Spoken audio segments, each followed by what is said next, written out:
O empresário Ricardo Faria deu uma declaração polêmica a respeito do brasileiro estar viciado em Bolsa Família e isso dificultar as contratações da empresa dele.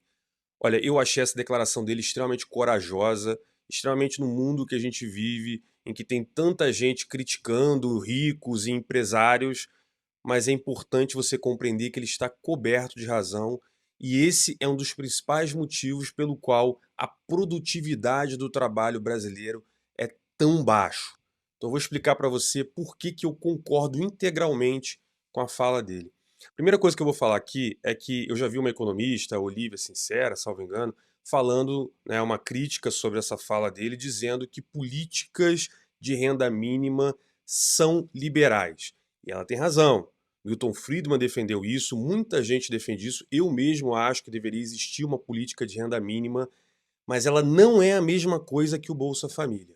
A política de renda mínima ou o imposto negativo diz respeito a todo ano você vai lá, faz a sua declaração do imposto de renda lá no leão que a gente conhece e você coloca o quanto você teve de renda.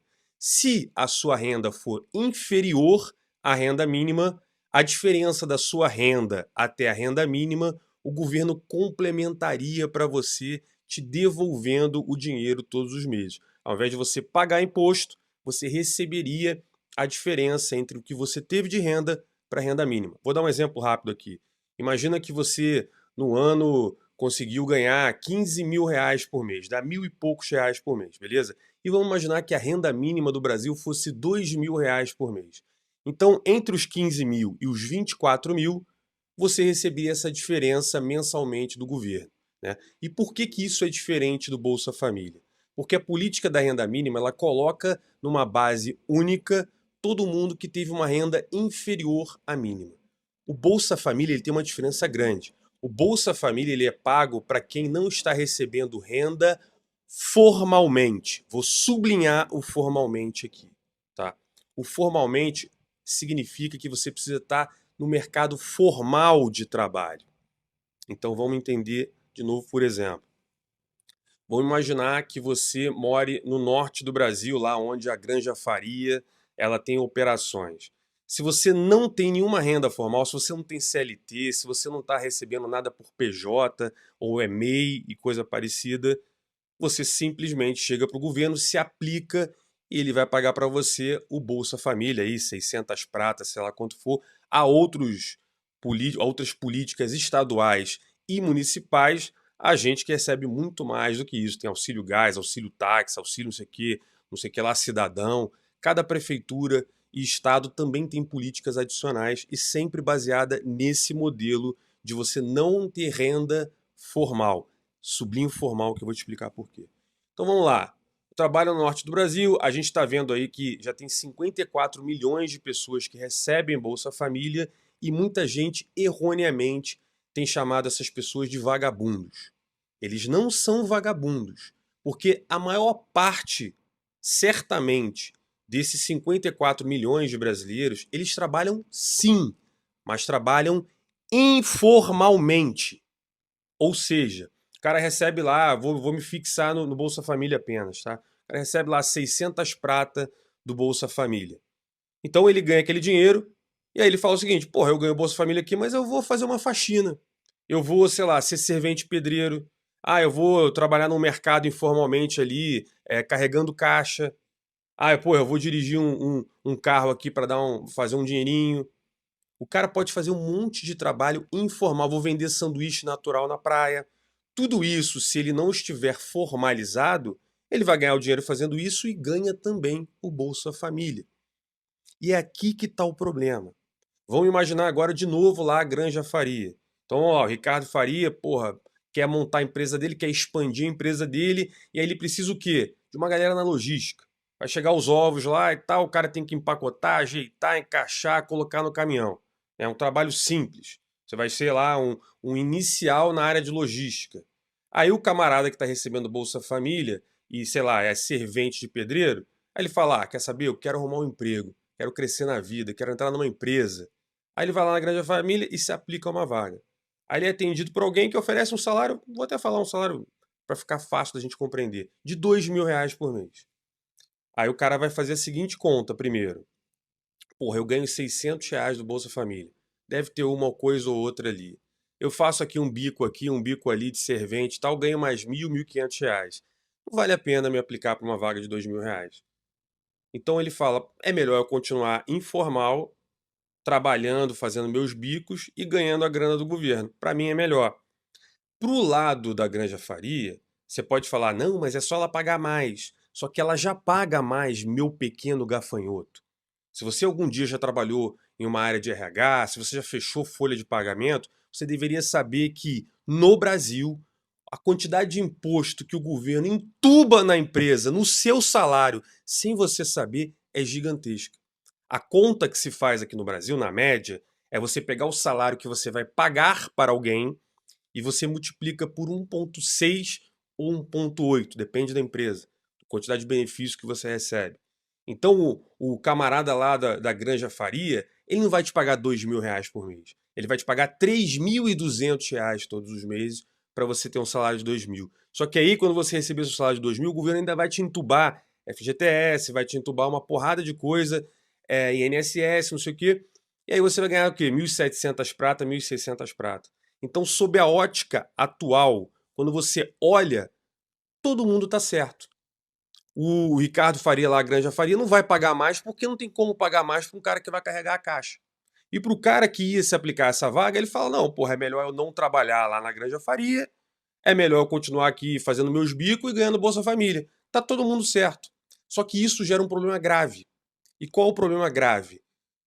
Quando você entra numa empresa, quando você é jovem, né? Principalmente acontece com jovem, tá? Quando você é jovem e começa a trabalhar, você vai ganhar pouco. Não tem o que fazer. Esse cara, por exemplo, vamos imaginar que seja um garoto novo. Tem lá 20 anos, 18 anos e ia entrar na Granja Faria. Aí ele optou pro seguinte, pô, não, eu quero continuar no informal, sendo servente de pedreiro aqui sei lá, ganhando meu dinheirinho do governo, tá? Só que se ele tivesse optado por entrar na Granja Faria, ele ia começar carregando caixa.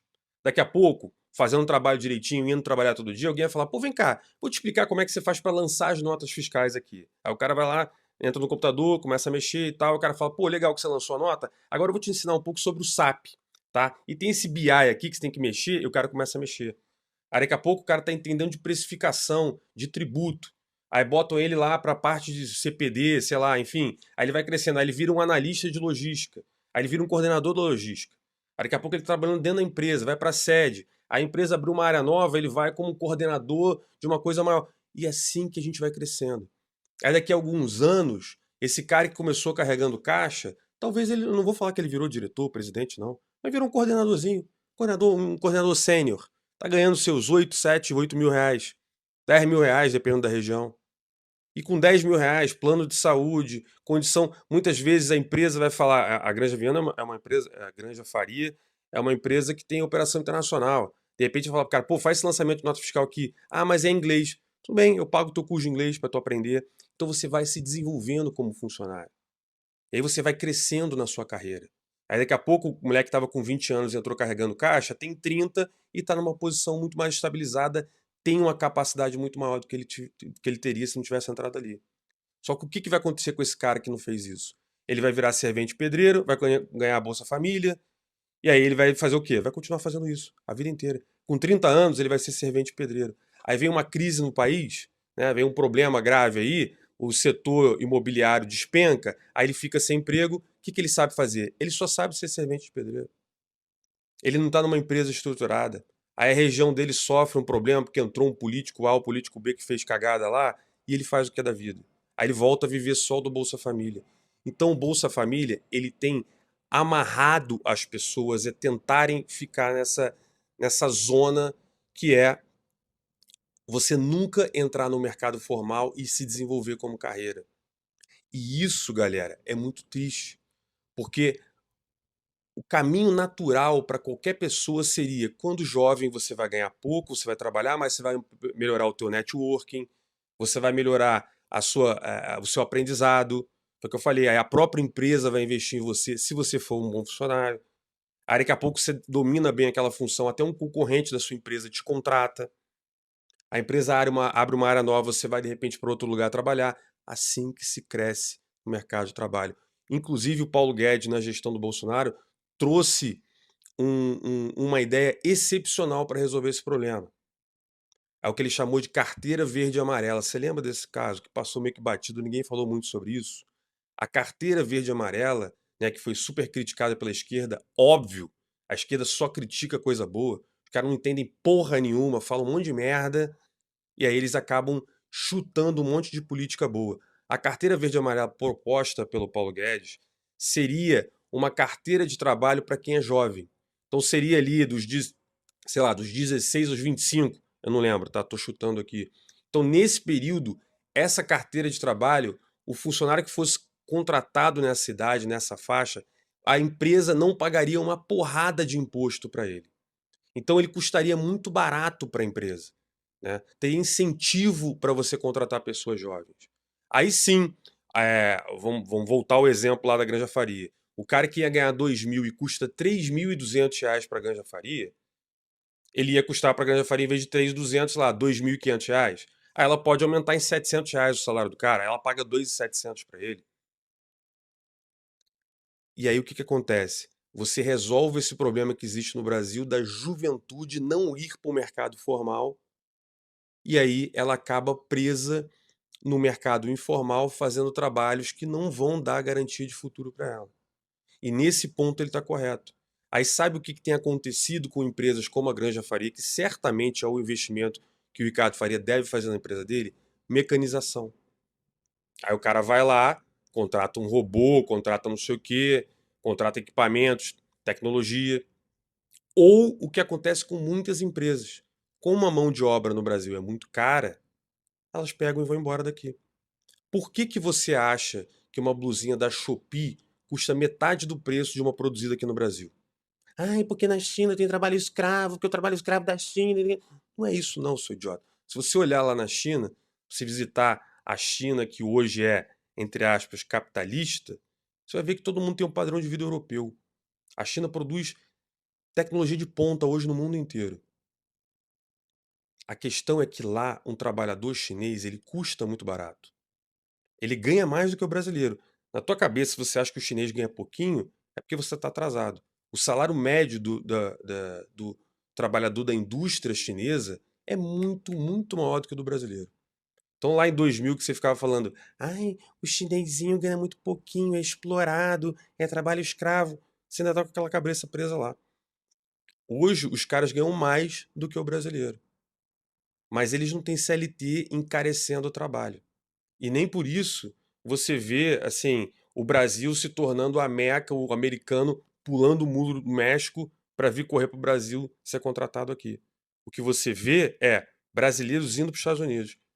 Porque por mais que você não tenha lá as garantias da CLT nos Estados Unidos, um trabalhador americano médio, e mesmo o cara que está começando, ele com um mês de trabalho consegue encher a geladeira dele. Consegue ter uma vida extremamente digna. E aqui no Brasil você continua o quê? Pedindo esmola para o Estado. Pedindo, ai papai Estado, não tira o Bolsa Família que eu voto em você. A gente transformou o trabalhador brasileiro em eleitor de cabresto. Infelizmente.